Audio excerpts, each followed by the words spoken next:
మిత్రులందరికీ నమస్కారం. ఈరోజు మనం చర్చించబోయే అంశం కేవియట్. కేవియట్ అంటే ముందస్తు నివారణ చర్య.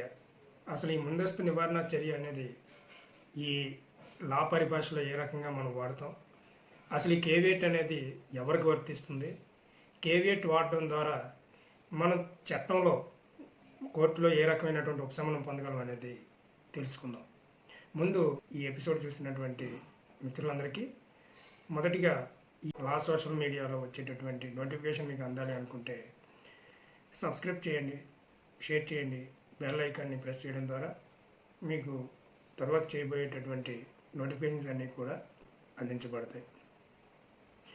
అయితే ఈరోజు మనం చర్చించబోయే అంశం కేవియట్. కేవియట్ అనేది సిపిసిలో 148A సెక్షన్ ప్రకారం రూపొందించబడింది. ఎక్స్ వై అనేటటువంటి వ్యక్తులను ఇద్దరిని మనం తీసుకున్నట్టయితే ఎక్స్ వైకి మధ్య న్యాయపరమైనటువంటి వ్యవహారం జరిగేటప్పుడు వారు ఎక్స్ అనేటటువంటి వ్యక్తికి తీర్పు అనుకూలంగా వచ్చిందని అనుకుందాం. అలాంటి సమయంలో వై అనేటటువంటి వ్యక్తి ఎక్స్ మీదకి మళ్ళీ అప్పీల్కి వెళ్తాడని ఆలోచన ఉన్నప్పుడు ఎక్స్ అనే వ్యక్తి కోర్టులో కేవియట్ అనేది ఫైల్ చేయడం జరుగుతుంది.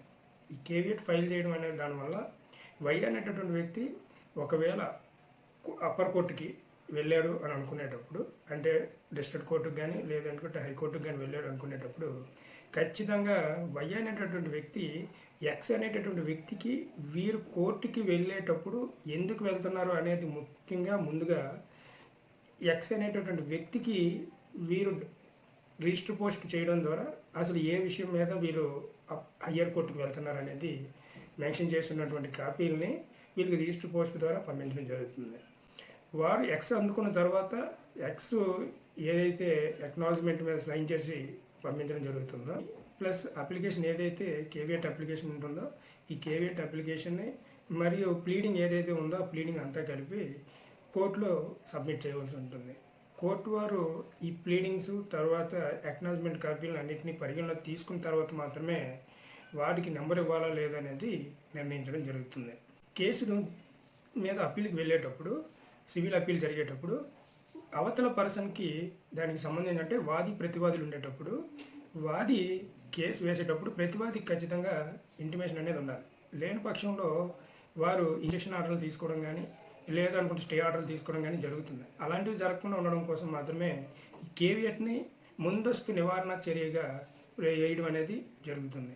ఈ కేవియట్ వేయడం ద్వారా ఏదైనా చట్టపరమైనటువంటి సమస్య రానివ్వకుండా ముందుగా అంటే వారికి తెలియకుండా ఏదైనా ఆర్డర్లు ఏమైనా కోర్టు నుంచి రాకుండా ఉండడం కోసం ఎక్స్ అనేటటువంటి వ్యక్తి మనం ముందుగా చెప్పుకునేటట్టు కోర్టులో వేయడం ద్వారా వై అనేటటువంటి వ్యక్తి కోర్టుకు వెళ్ళినా కూడా ఎక్స్ అనేటటువంటి వ్యక్తికి ఇంటిమేషన్ ఇచ్చిన తర్వాత మాత్రమే వారి తాలూకు ప్రేయర్ను విన్న తర్వాత మాత్రమే కోర్టు వారి తాలూకు జడ్జిమెంట్ని చెప్పవలసి ఉంటుంది.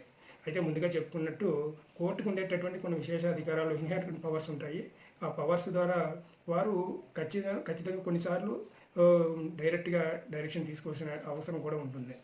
లా సోదరులందరూ కూడా ఈరోజు ఈ ఎపిసోడ్ని చూస్తున్నటువంటి మిత్రులందరూ వీటిని షేర్ చేయడం ద్వారా మరి కొంతమందికి ఇన్ఫర్మేషన్ వెళ్తుంది అనేది మా భావన.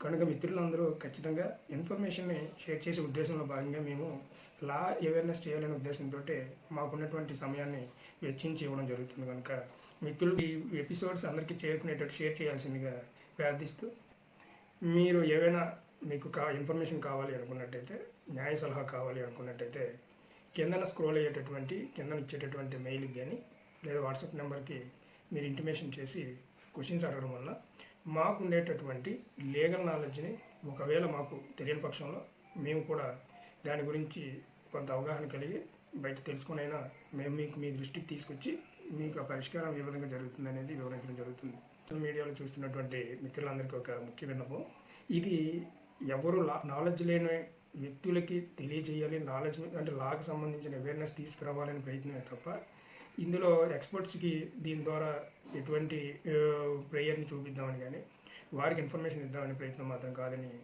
మిత్రులందరికీ తెలియజేసుకుంటూ నమస్కారం.